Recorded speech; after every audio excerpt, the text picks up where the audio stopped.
आप सबों को जय मसीह की। मेरा नाम शोभन कुमार विश्वास है। मैं पेशे से मूलतः एक इंजीनियर हूं और साथ ही साथ परमेश्वर का एक छोटा सा सेवक भी हूं।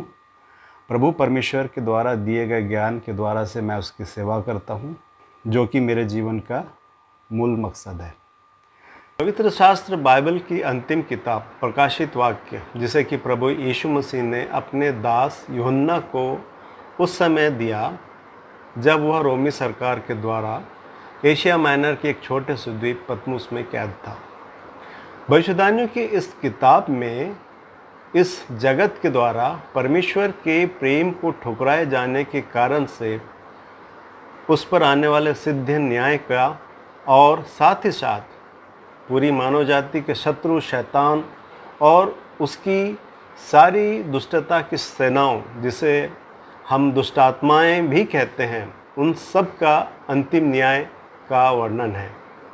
प्रकाशन की इस किताब में इस जगत में प्रभु यीशु मसीह के द्वितीय आगमन से पहले महाक्लेश काल के 7 वर्षों में घटने वाली कई अविश्वसनीय और भयावह घटनाओं का वर्णन है। प्रकाशन की इस किताब में वर्तमान सृष्टि के नष्ट होने और नए सृष्टि के बनने का और प्रभु यीशु मसीह के अनंतकालीन राज्य, जिसमें समस्त धर्मी लोग शामिल होंगे, के विषय में लिखा हुआ है। धर्मी लोगों से तात्पर्य ऐसे सभी उन पापी मनुष्यों से है जिन्होंने अपने इस पृथ्वी पर के जीवन काल में अपने पापों से तौबा किया, यीशु मसीह को अपना उद्धारकर्ता स्वीकार किया, उस पर विश्वास किया और प्रभु परमेश्वर के वचनों के अनुसार अपने जीवन को बिताया और उसके लिए दुख सहा। ऐसे लोगों को परमेश्वर के वचन में धर्मियों की संज्ञा दी गई है। इस किताब में वर्णित कई भविष्यवाणियों को समझना वाकई में कठिन है और उसका मुख्य कारण यह है कि भविष्य में होने वाली बातों और घटनाओं को वर्तमान में समझने के लिए हमें जिस स्तर के ज्ञान और समझ की आवश्यकता है, अगर वो हमारे पास ना हो तो हमारे लिए ऐसी बातों को समझना वाकई में कठिन होता है, जिसके कारण से हमें ऐसा प्रतीत होता है कि इन बातों का कोई सिर पैर है ही नहीं, या फिर ये सब कपोल कल्पित है। अपने कहे गए इस बात को मैं एक उदाहरण के द्वारा से आपको समझाने का प्रयास करता हूँ। कल्पना कीजिए कि हमारे पास कोई टाइम मशीन है और उसमें हम बैठकर आज से 2000 साल पीछे के युग में चले जाते हैं और वहाँ के किसी मनुष्य से हम मिलते हैं और उससे हम कहते हैं कि आप जैसे बैलों, गधे, घोड़ों और पानी की पतवार वाली जहाज़ों के जरिए एक जगह से दूसरी जगह को जाते हैं, हम तो उड़कर जा सकते हैं। तो उस व्यक्ति को हमारी बातें कपोल कल्पित और अविश्वसनीय ही प्रतीत होंगे। 17 दिसंबर 1903 को राइट बंधुओं के द्वारा पहली बार सफल फ्लाइट के उड़ान के बाद उसके बाद के जनरेशन्स के लोगों के लिए हवा में उड़ना कोई कल्पना या विश्वास ना करने वाली ऐसी कोई बात नहीं रह गई। जैसे जैसे हमारा ज्ञान बढ़ता जा रहा है, हम बाइबल में लिखी गई बातों को और अधिक गहराई और स्पष्टता से समझने लगे हैं। आज के इस वीडियो में हम प्रकाशित वाक्य के कुछ ऐसे ही अविश्वसनीय लगने वाली बातों को समझने की कोशिश करेंगे। इस वीडियो को कृपया अंत तक अवश्य देखिए, क्योंकि यह उन लोगों के लिए जो यीशु मसीह पर विश्वास करते हैं, उनके वचन के ज्ञान में वृद्धि करेगा और उनके लिए आनंद का कारण होगा, क्योंकि जिन वचनों को वो पढ़ते हैं उनको और अधिक गहराई से समझने के लिए उन्हें सहायता मिलेगी। और जो लोग यीशु मसीह पर विश्वास नहीं करते, उनके लिए यह वीडियो यीशु मसीह पर विश्वास लाने का और अपने मनों के फिराने का एक अवसर प्रदान करेगा। तो आइए कुछ ऐसे ही अविश्वसनीय से लगने वाली बातों को समझने के लिए हम परमेश्वर के वचन प्रकाशित वाक्य में से निकाल लेते हैं, उसका 6वां अध्याय और उसका 12वां और 13वां पद।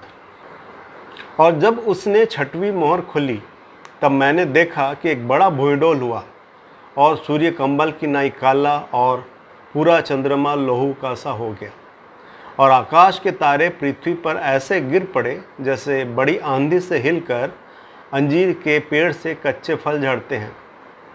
इन वचनों को समझने के लिए आवश्यक है कि पहले इसके कॉन्टेक्स्ट यानी संदर्भ को समझा जाए।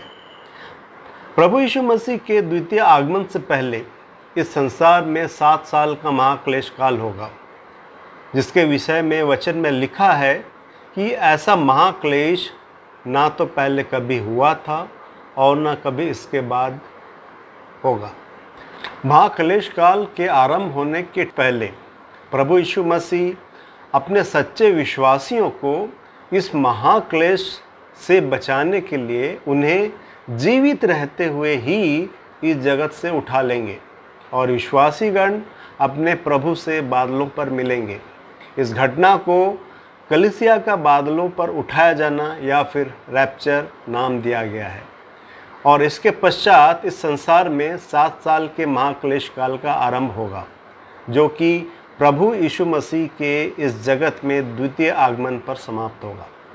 रैप्चर की घटना में प्रभु यीशु मसीह अपने विश्वासियों के साथ बादलों पर मिलेंगे और इस पृथ्वी पर कदम नहीं रखेंगे, लेकिन अपने द्वितीय आगमन के समय वे इस पृथ्वी पर उतरेंगे। 7 साल के महाक्लेश काल का प्रारंभ प्रभु यीशु मसीह के द्वारा पहले मोहर के खोले जाने से होगा, जिसका वर्णन हम प्रकाशित वाक्य उसके 6वें अध्याय के पहले पद में पाते हैं। दूसरे पद में लिखा है कि मैंने दृष्टि की और देखो एक श्वेत घोड़ा है और उसका सवार धनुष लिए हुए है और उसे एक मुकुट दिया गया और वह जय करता हुआ निकला कि और भी जय प्राप्त करे। पद संख्या 2 मसीह विरोधी के समय के आरंभिक दिनों के शांति काल को दर्शाता है, जिस दौरान वह धोखे से सारे विश्व को अपने प्रभाव में लेगा और उस पर नियंत्रण स्थापित करेगा और इसके पश्चात वह अपने असली स्वरूप में आएगा और परमेश्वर के मंदिर में से अपने आप को परमेश्वर घोषित करेगा। पद संख्या 4 से महाक्लेश काल में आने वाली विपदाओं का वर्णन है। जिस विशेष घटना पर मैं आपका ध्यान आकर्षित करना चाहता हूँ वह पद संख्या 13 में पाया जाता है। वहाँ यूँ लिखा है, और आकाश के तारे पृथ्वी पर ऐसे गिर पड़े जैसे बड़ी आंधी से हिलकर अंजीर के कच्चे फल झड़ते हैं। इस वचन में लिखा है कि आकाश के तारे पृथ्वी पर गिर पड़े। आपको क्या लगता है, क्या कभी ऐसा हो भी सकता है? और अगर हो सकता है तो कैसे? आइए हम इसे लॉजिकली समझने का प्रयत्न करते हैं। जैसा कि मैंने प्रारंभ में कहा था कि प्रकाशित वाक्य की किताब में इस जगत के लोगों पर परमेश्वर के प्रेम को ठुकराए जाने की वजह से उन पर आने वाले सिद्ध ईश्वरीय न्याय के विषय में लिखा हुआ है।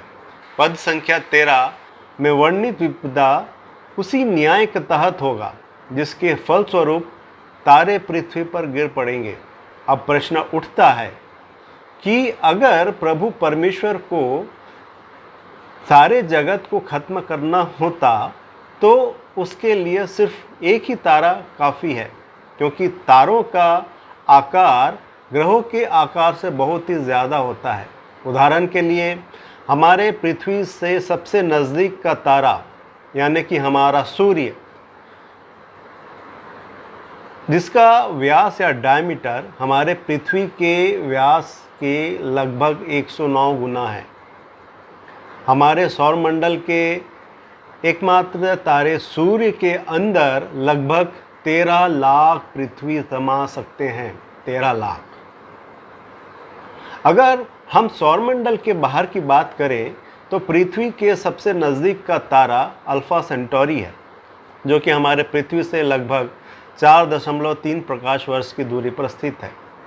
आने वाले भविष्य में हमारे सूर्य के या हमारे सौरमंडल के बाहर के किसी तारे से पृथ्वी के टकराने की संभावना नगण्य है। कृपया ध्यान दीजिए कि पद संख्या 13 में परमेश्वर का वचन किसी तारा के पृथ्वी पर गिरने की बात नहीं कर रहा है, बल्कि वह तारों के गिरने की बात कह रहा है, जिसके पृथ्वी पर गिरने से पृथ्वी खत्म तो नहीं होगी, अलबत्ता पृथ्वीवासियों को जान माल का काफ़ी नुकसान अवश्य होगा।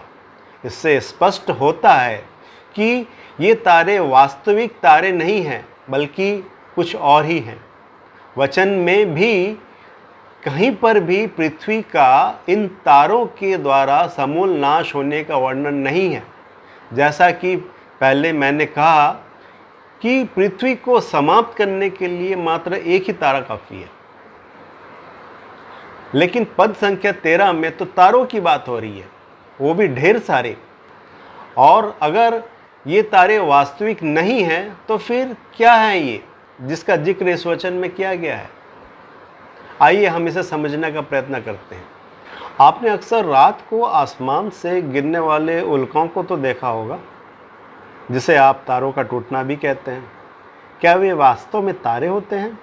नहीं, ये वास्तव में उल्काएं या उल्का पिंड होते हैं, जो ठोस और चट्टानी पिंड होते हैं, जो कि जब पृथ्वी के वायुमंडल में प्रवेश करते हैं तो वायुमंडल के घर्षण की वजह से जल उठते हैं और हमें गिरते हुए तारों के रूप में दिखते हैं। अब प्रश्न उठता है कि कहाँ से आती हैं ये उल्काएं या उल्कापिंड? पद संख्या 13 में वर्णित वचन को समझने के लिए हमें इस विषय के बारे में जानना बेहद आवश्यक है। हमारे सौरमंडल की उत्पत्ति के समय ग्रहों और उनके उपग्रहों के निर्माण के दौरान बचे हुए पदार्थ अलग अलग आकार के ठोस पिंडों या चट्टानों के रूप में हमारे सौरमंडल में ही विद्यमान हैं। ये एक या दो नहीं बल्कि लाखों की संख्या में हैं, जिन्हें हम एस्टेरॉइड्स के रूप में जानते हैं। हिंदी में इन्हें क्षुद्र ग्रह कहते हैं। इन एस्टेरॉइड्स का आकार सूक्ष्म कण से लेकर 1000 किलोमीटर तक के व्यास का है, जो कि या तो मिट्टी और सिलिकेट के चट्टान होते हैं या फिर धातु के या फिर धातु और सिलिका के बने हुए चट्टान होते हैं। अन्य ग्रहों की भांति ये एस्टेरॉइड्स भी सूर्य की परिक्रमा करते हैं। सौरमंडल में इनकी स्थिति के अनुसार इनको 3 भागों में विभक्त किया गया है। पहला एस्टेरॉइड बेल्ट, दूसरा ट्रोजन्स और तीसरा नियर अर्थ एस्टेरॉइड्स। Asteroid belt. हमारे सौरमंडल में सबसे ज़्यादा एस्टेरॉइड्स मंगल और बृहस्पति की कक्षा के मध्य एक बेल्ट की शक्ल में विद्यमान है, जिसे कि एस्टेरॉइड बेल्ट कहते हैं। इस बेल्ट में 11 लाख से लेकर 19 लाख तक की संख्या में एस्टेरॉइड्स मौजूद हैं। सबसे बड़े आकार के एस्टेरॉइड्स इसी बेल्ट में पाए जाते हैं। इस बेल्ट में मौजूद सीरस नाम का एस्टेरॉइड का व्यास 945 किलोमीटर है। इतनी बड़ी संख्या में इस बेल्ट में एस्टेरॉइड्स के मौजूद होने की वजह से उनके बीच में आपसी टक्कर संभव है। उन्हीं टक्करों की वजह से ये एस्टेरॉइड्स के टुकड़े एस्टेरॉइड बेल्ट से निकलकर सौरमंडल के दूसरे ग्रहों तक जा पहुंचते हैं। ट्रोजन्स। ये वे एस्टेरॉइड्स हैं जो किसी ग्रह या उसके उपग्रह की परिक्रमा करते हैं, लेकिन उससे टकराते नहीं। यह मुख्यतः बृहस्पति, शुक्र, पृथ्वी, मंगल, यूरेनस और नेपच्यून ग्रह के चारों ओर पाए जाते हैं। नियर अर्थ एस्टेरॉइड्स। ये वे एस्टेरॉइड्स हैं जिनकी कक्षा पृथ्वी के कक्षा या उसके पाथ से गुजरती है। सन 2016 तक लगभग 15,000 के आसपास ऐसे नियर अर्थ एस्टेरॉइड्स की पहचान कर ली गई है और इनमें से लगभग 900 से 1000 एस्टेरॉइड्स ऐसे हैं जिनका आकार 1 किलोमीटर से ज़्यादा है। हमारी पृथ्वी के कक्षा के पास पाए जाने वाले नियर अर्थ एस्टेरॉइड्स भी मुख्यतः एस्टेरॉइड बेल्ट से ही आए हुए एस्टेरॉइड्स या उनके टुकड़े हैं। धूमकेतु या फिर कॉमेट्स। हमारे सौर मंडल में इन एस्टेरॉइड्स के अलावा धूमकेतु भी पाए जाते हैं, जो कि हमारे सौरमंडल के बाहरी हिस्से पर स्थित काइपर बेल्ट और ओर्ट क्लाउड से आते हैं। धूमकेतु बर्फ, जमी हुई गैसों, चट्टान के टुकड़ों और धूल के कणों से मिलकर बनी होती है। जमी हुई गैसों में carbon dioxide, carbon monoxide, methane, ammonia और कई अन्य हाइड्रोकार्बन्स जिसमें हाइड्रोजन साइनाइड और मेथिल आइसोसाइनेट जैसे बेहद विषैले कार्बनिक यौगिक भी हैं पाए गए हैं। एस्टेरॉइड्स की तरह धूमकेतु भी सूर्य की परिक्रमा करते हैं, लेकिन जैसे जैसे सूर्य के नज़दीक आते हैं इनमें जमी हुई गैस सूर्य की गर्मी पाकर इन धूमकेतु के ठोस हिस्से, जिसे नाभिक कहते हैं, के पीछे एक पूंछ का निर्माण करती हैं और इसलिए हम इन्हें पुच्छल तारा भी कहते हैं। एस्टेरॉइड्स के भांति पुच्छल तारा भी लाखों की तादाद में सूर्य की परिक्रमा करते हैं, लेकिन हम अब तक 3618 कॉमेट्स के बारे में ही जान सके हैं। जब कोई एस्टेरॉइड या उसका कोई टुकड़ा या फिर किसी धूमकेतु में मौजूद कोई चट्टान या फिर किसी ग्रह या उपग्रह के सतह से निकले हुए कोई चट्टान का टुकड़ा पृथ्वी के वायुमंडल में प्रवेश करता है तो वह वायुमंडल की घर्षण की वजह से जल उठता है। अधिकांश टुकड़े पृथ्वी के सतह तक पहुंचने से पहले ही जल कर खत्म हो जाते हैं और ऐसे टुकड़ों को मिट्योर कहा जाता है। लेकिन अगर वे टुकड़े ना जले या फिर ये टुकड़े इतने बड़े हों कि जलते रहने के बावजूद ये खत्म ना हो और बचा हुआ पिंड पृथ्वी से आकर टकराए तो ऐसे टुकड़ों को मिट्योराइट कहा जाता है। इन टुकड़ों का आकार जितना बड़ा होगा ये उसी अनुपात में पृथ्वी पर नुकसान करेंगे। नासा ने 140 मीटर से बड़े और पृथ्वी से 75 लाख किलोमीटर की दूरी तक पाए जाने वाले या गुजरने वाले पिंडों को पोटेंशियली हैजार्डस या वास्तविक खतरा माना है। करीब 96 किलोमीटर के व्यास का पिंड समूची पृथ्वी को खत्म कर देने में समर्थ है। प्रकाशित वाक्य 6वां अध्याय का पद 13, अध्याय 8 उसकी पद संख्या 8 से 11 वास्तव में महाक्लेश काल के समय एस्टेरॉइड्स या मीटेरॉइड्स के द्वारा आने वाले विनाश को दर्शाता है, जिसे कि रैप्चर की घटना के पश्चात छोड़ दिए गए लोग महाक्लेश काल के समय देखने और समझने पाएंगे, जो बेहद भयावह और दुखद होगा। क्या कहे गए इन बातों के पीछे कोई वैज्ञानिक आधार है या फिर ये मात्र परिकल्पनाएं हैं? आइए बाइबल के इन वचनों को हम भूतकाल के सबूतों और तर्कों के आधार पर इनके भविष्य में घटित होने की संभावना पर विचार करते हैं। अगर हम यह सोचते हैं या कल्पना करते हैं कि आने वाले समय में ये एस्टेरॉइड्स या मीटेरॉइड्स पृथ्वी से टकराएंगे, तो हमें इस बात के सबूत तलाशने होंगे कि ऐसी किसी प्रकार की घटनाएं क्या भूतकाल में पृथ्वी के इतिहास में घटित हुई हैं? और उत्तर है हाँ। अब हम पृथ्वी के इतिहास में इन एस्टेरॉइड्स के द्वारा किए गए विनाश के 10 बड़े सबूतों पर गौर फरमाएंगे। बैरिंजर क्रेटर, एरिज़ोना, यूएसए।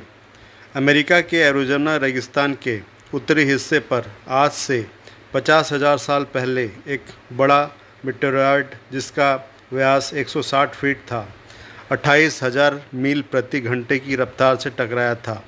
इसके टकराने की वजह से होने वाला विस्फोट हिरोशिमा परमाणु बम के विस्फोट से 150 गुना ज़्यादा था, जिसकी वजह से यह 1 मील चौड़ा और 600 फीट गहरा गड्ढा निर्मित हुआ। लेक बोसुमटवी क्रेटर, घाना। 5 मील चौड़े इस झील का निर्माण उस समय हुआ जब 500 फीट व्यास का एक मीटेरॉइड आज से 13 लाख साल पहले घाना में गिरा था।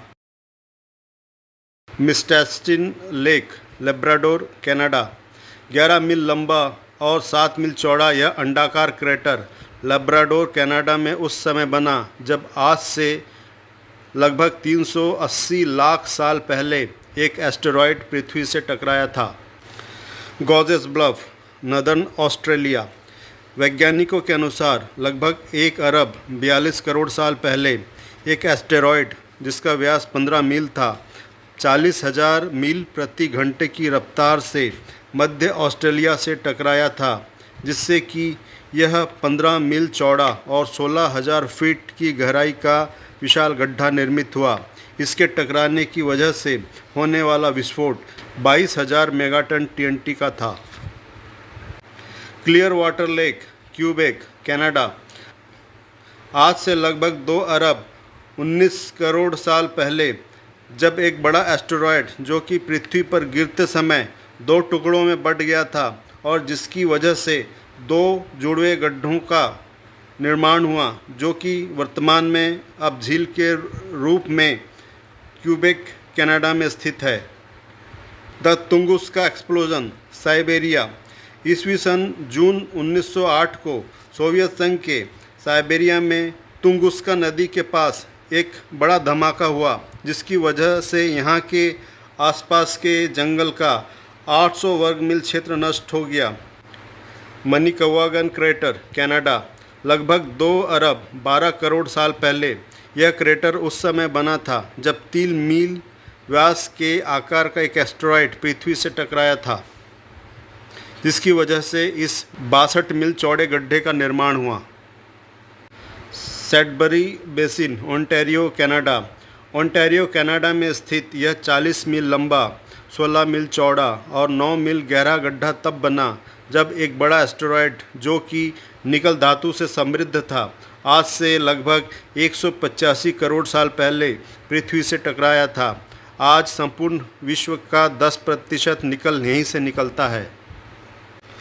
चिक्सुलुप क्रेटर, मैक्सिको। आज से लगभग 6.5 करोड़ साल पहले एक बड़ा एस्टेरॉयड मैक्सिको के चिक्सुलुप नामक गांव के पास आकर पृथ्वी से टकराया था।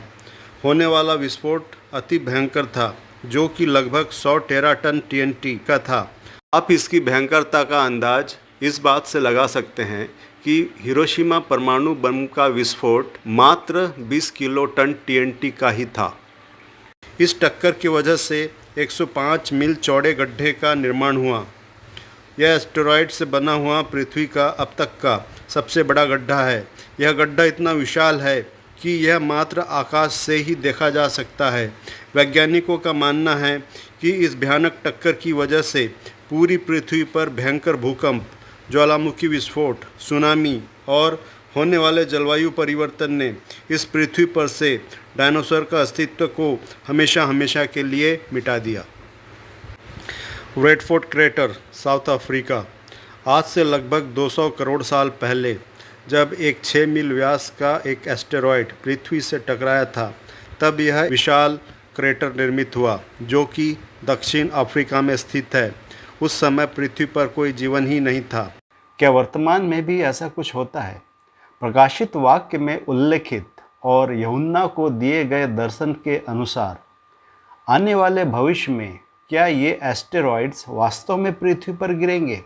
क्या है सच्चाई प्रकाशित वाक्य में लिखे गए इन वचनों की? जानने के लिए कृपया इस वीडियो के दूसरे भाग को अवश्य देखिए।